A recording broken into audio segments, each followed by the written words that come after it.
Tiga fase ini sudah selesai dua, sekarang masuk yang ketiga. Maka yang ketiga ini, fa idza jaa wa'dul akhirati, maka jika datang janji Allah yang terakhir untuk mereka. Apa fase yang ketiga ini? Ada tiga bagian lagi. Satu, liyasu'u wujuhakum. Yang kedua, waliyadkhulul masjida kama dakhaluhu awwal marrah. Yang ketiga, waliyutabbiru ma'alahu tatbira. Ya. Satu sekarang sedang diperlihatkan, liyasu'u wujuhakum.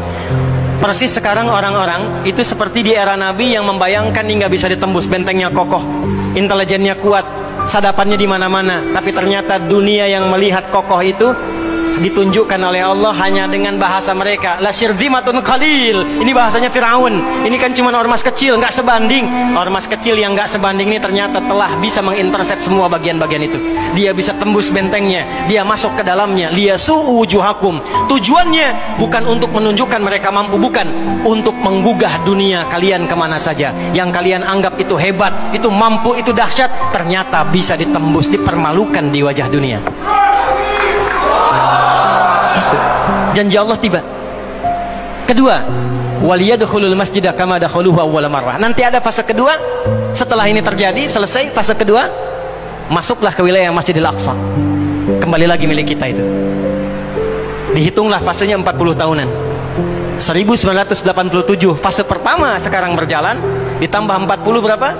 2027. Itulah fase yang kedua, saat diharapkan paling puncaknya Masjidil Aqsa bisa kembali lagi. Nah, ini bukan main-main, ini bukan main-main. Hitungan fasenya. Antum lihat video viralnya Syekh Ahmad Yasin itu ketika menjelaskan itu. Saya tahu betul itu. Ya. Beliau hitung itu. Ya, 2027 ke 2028 dan puncak akhirnya waliyutabbiru ma'alahu tatbira. Hancur semua, terjadi perang dahsyat. Hitungan saya sih tambah 20 tahun karena fasenya sampai 100 tahun. 40 tambah 40 tambah 20 100. Maka 2037. Silahkan cek orang-orang yang ada menghitung di pertahanan sekarang. Antum tanyakan pada yang di Lemhanas, pada di macam-macam, bagaimana kekuatan dunia pergeserannya. Saya yakin hitungan mereka 2037 terjadi sesuatu yang dahsyat. Gerbangnya sampai 2040, di atas 2040 itulah generasi emas akan muncul. Makanya Indonesia masuk generasi 2045. Itu sudah dihitung 2030 pembukanya. Makanya sekarang punya visi 2030 semua.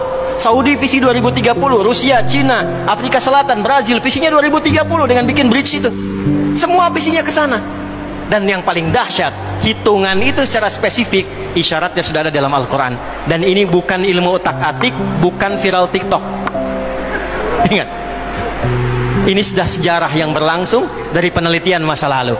Maka wajar kalau sekarang mereka takut dikepung. Kenapa? Karena ketika Hamas datang dengan pasukannya darat, laut, udara, itu mempraktekkan surat Al-Hasyr yang sudah mereka pelajari bertahun-tahun.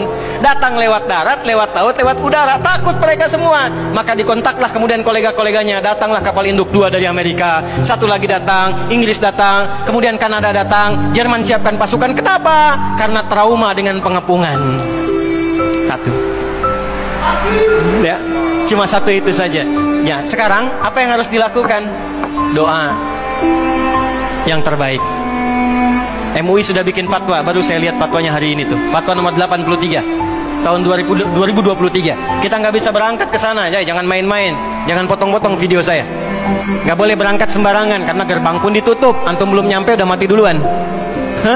Nggak boleh keluar tanpa izin pemerintah karena ada qadhi yang paling atas.